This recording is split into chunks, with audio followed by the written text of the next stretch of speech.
한국 시간 30일 덴버 너게츠와 미러키 벅스의 경기가 있었습니다. 이 경기는 에드리언 그리핀 감독의 경질 이후 지휘봉을 잡은 닥 리버스 감독의 데뷔전이기도 했는데요. 새 감독의 선임 이후 미러키가 선언한 목표는 팀 수비 강화였습니다. 현재 미러키의 리그 디펜시브 레이팅은 30개 팀 중 19위로 평균 116.3점을 내주는 매우 허약한 수비팀입니다. 물론 리그 최정상급 수비수인 드루 할러데이의 이탈과 최약체 수비수 데미안 릴라드의 합류를 감안하더라도 직전 시즌 정규 리그에서 평균 110.9실점으로 4위를 차지했던 수비력과 비교한다면 어느 정도는 만회할 필요가 분명했죠. 그러나 안타깝게도 첫 경기만 놓고 봤을 때 그 과정은 쉽지 않아 보입니다. 함께 보실까요?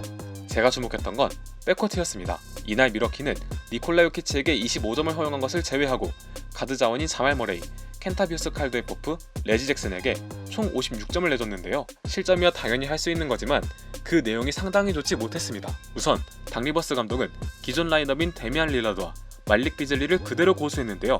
포인트가 있다면 공격력에 뛰어난 머레이에겐 비즐리를 붙이는 동시에 수비력이 매우 약한 릴라드는 상대적으로 득점이 적은 칼드웨포프와 매치업을 이루며 그의 수비 부담을 최소화하려는 시도를 보였습니다.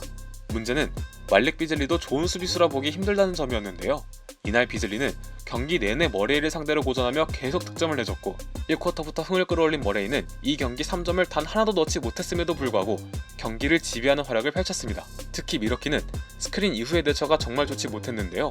함께 보시겠습니다. 자유투 라인 근처에서 공을 잡은 요키치, 마이클 포터 주니어는 머레이를 위한 스크린을 걸어줬고 비즐리는 포터 주니어의 스크린을 피해 열심히 쫓아가는 모양새입니다. 요키치는 패스를 건넨 이후 스크리너로 변신하고 연속된 스크리너를 받은 머레이는 비즐리 없이 완벽한 오픈 찬스를 맞이하는데요.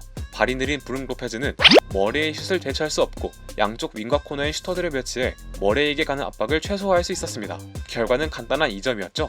덴버의 패턴이 좋았던 것도 있지만 스크린을 활용하는 상대의 공격에 제대로 반응하지 못한 비즐리와 미러키의 수비가 아쉬웠던 장면이었습니다. 릴라드도 마찬가지입니다. 그는 매치업 상대였던 칼드웨포프가 요키치의 스크린을 활용하는 족족 벗겨지며 미러키의 수비에 균열을 일으켰는데요. 이 장면을 볼까요?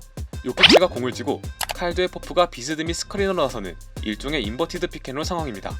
일반적이라면 빅맨이 공을 들고 있을 때 가드가 빠져나와 공을 건네받는 핸드오프가 이뤄지겠지만 그 빅맨이 다재다능한 요키치라면 핸드오프는 당연히 생략해도 되겠죠. 자연스레 가드 역할을 맡은 요키치와 일선에 위치한 릴라드의 미스매치 상황이 발생합니다. 이를 인지한 칼드웨포프는 느린 로페즈를 떼어내고 골밑 커딩을 시도하는데요. 요키치를 앞에 두고도 릴라드는 칼드웨포프가 코너에 있을 거라 예상해 코너 쪽으로 시선을 둔 채 요키치를 내버려둡니다. 상당히 이해할 수 없는 수비인데요. 순간적으로 요키치에게 넓은 패스 공간이 생겼고 그는 칼드웨포프에게 가볍게 어시스트를 전달하죠.